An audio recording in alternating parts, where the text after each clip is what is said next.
Tonight on Gillette Drafted 2. Spent like 15 minutes trying to find a cab, and I'm like literally running all over the place. Jerks. I was super nervous going into this challenge because I've never done something like this before. There's not a lot of time. I mean, it's in the afternoon now, and we got to get this thing wrapped up really soon. There's only 4 of us left, so there's no room for error on this, and we really need to impress Gillette, and we really need to beat those boys. With Austin eliminated from the competition, we're down to the final 4. In 5, 4, and 3, it's girls 2, against 1. boys. I like guys against the girls. We'll show who knows men better. Who will shine and who will fall? I brought a friend. His name's Chris Cosmopoulos. On paper, this looks like a very simple decision, but something's going to happen tonight that changes the way this whole thing is going to unfold. As the final 4 fight for a chance to be Canada's next sportscaster. No, I need your help in here. Do you I really? don't know, I'm an idiot with this stuff. Then I can shut this down? Yeah, I don't care. Are you sure? No. I didn't think so. This is Gillette Drafted 2. I'll go sit at the computer and pretend I know what I'm doing.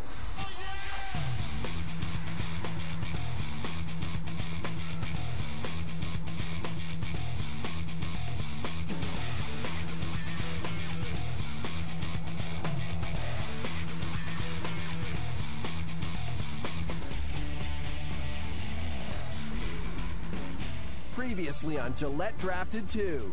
Each of you will be conducting a 3-minute interview.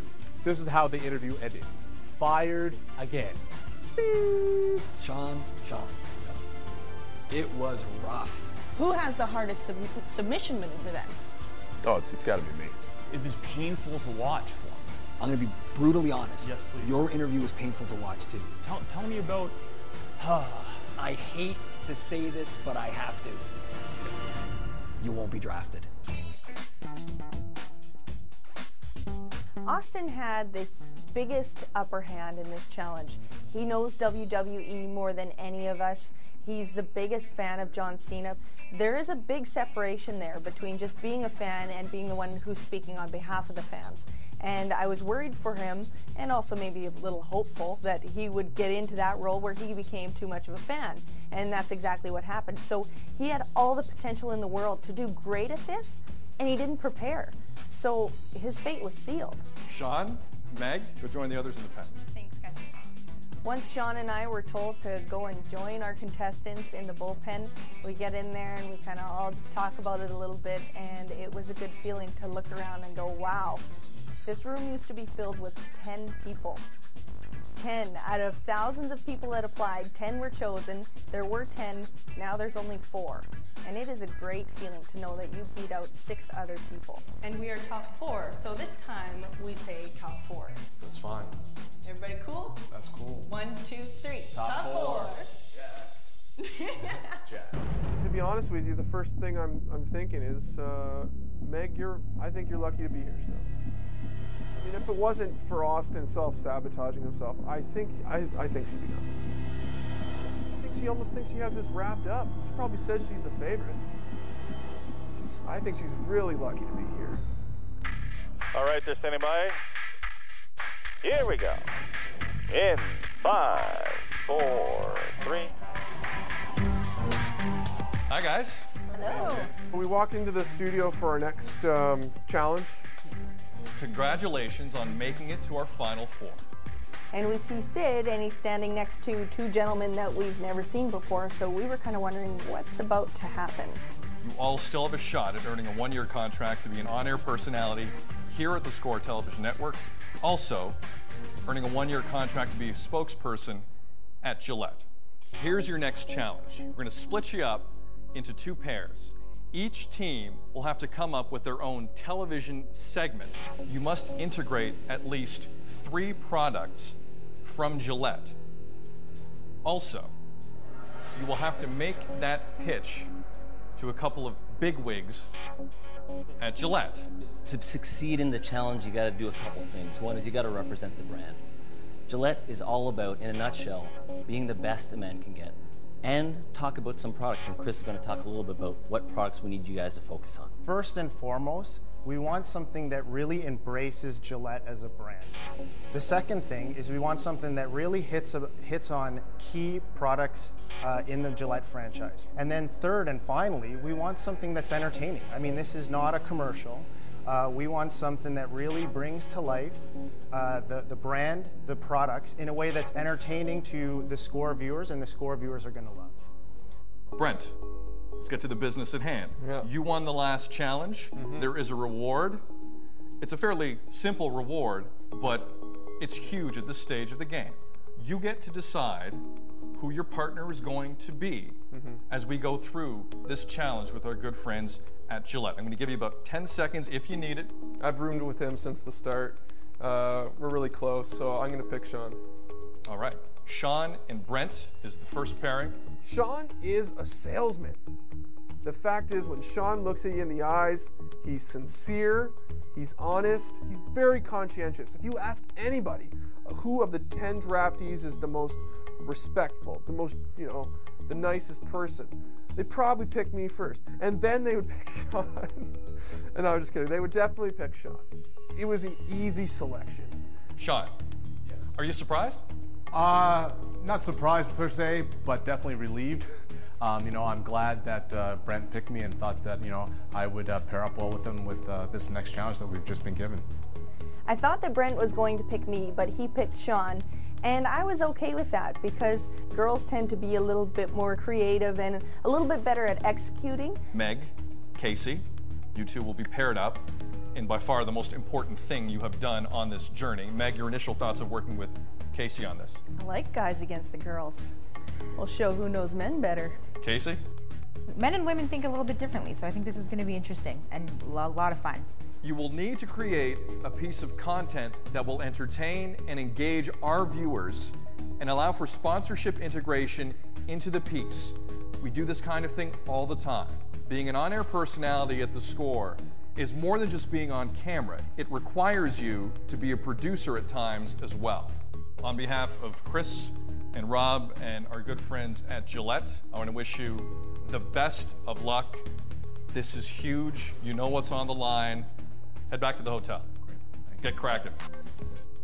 I know I said I picked Sean. It was an easy decision, but there's probably 2% of me that said, let's throw the girls together. I mean, their shave, when they shaved me, it wasn't the greatest shave in the world. How much do they really know? And then Meg made some ridiculous comment at the ceremony, like, we'll see who knows men better. Like, what the? I mean, I think we know men pretty well since we are one. That was dumb.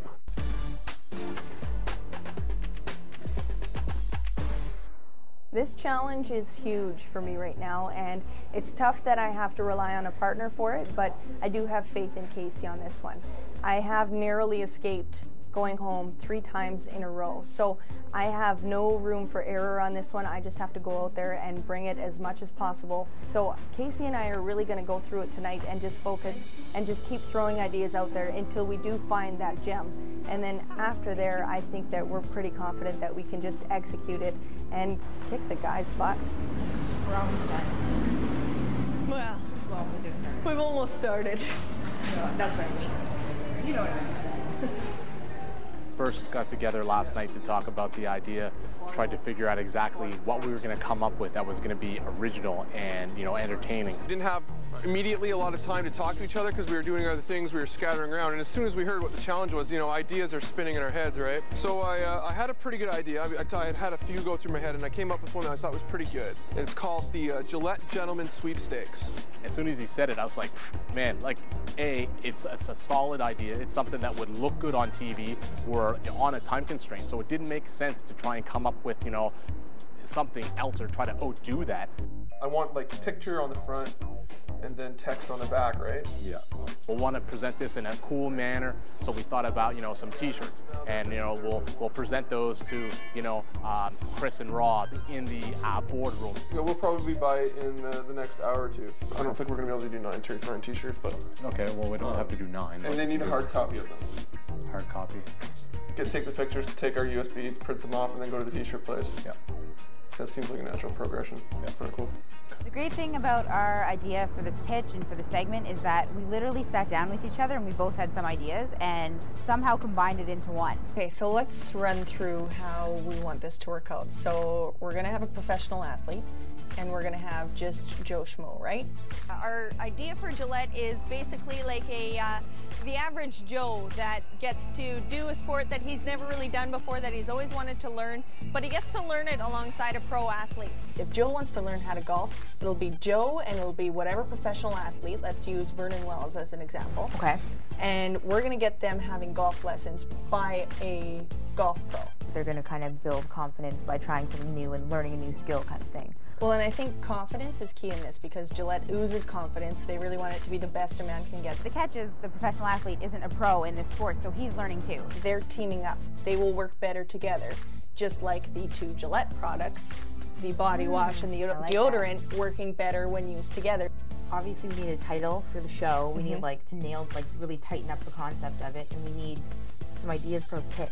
When we were coming up with this idea, I kind of said to Casey, what if we could do an animation? Maybe we could use the Score's resources. They did say that there were resources that we could use, so maybe we go to the Score and we ask them if we can use their animation department. I don't know what the girls' idea is going to be.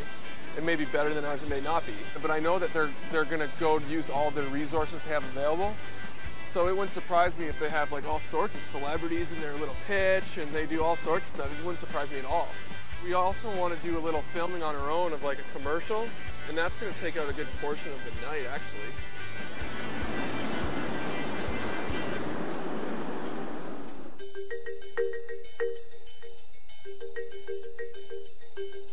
We realized that for this pitch, we were going to need some visual something. So we wanted to go with some sort of graphics.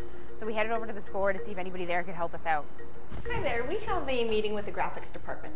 As we're walking through the Score offices, I was thinking, I'd like to work here someday, and just the environment of everybody around us, it was pretty cool to be in the Score offices.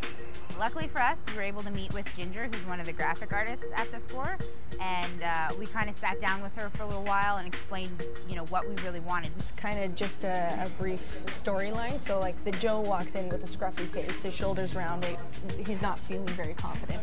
And the scruffy face is very important because we want to have in there that he's going to shave and feel more confident. We want the animation to show, to really illustrate for them really clearly how their product is going to be incorporated into the segment. The whole title of this is called Level the Score. I don't think they really realized how long the process actually takes when you take into consideration render time and the drawing time and all those things, and it ended up being a lot more work than I had anticipated. Maybe you can incorporate it at the end so that when the host says it's time to level the score, it just goes blam, level the score. We came to her with a pretty rough draft, and she's been great at just kind of sewing everything together, giving us some ideas. Well, the first thing I'll need is the voiceover.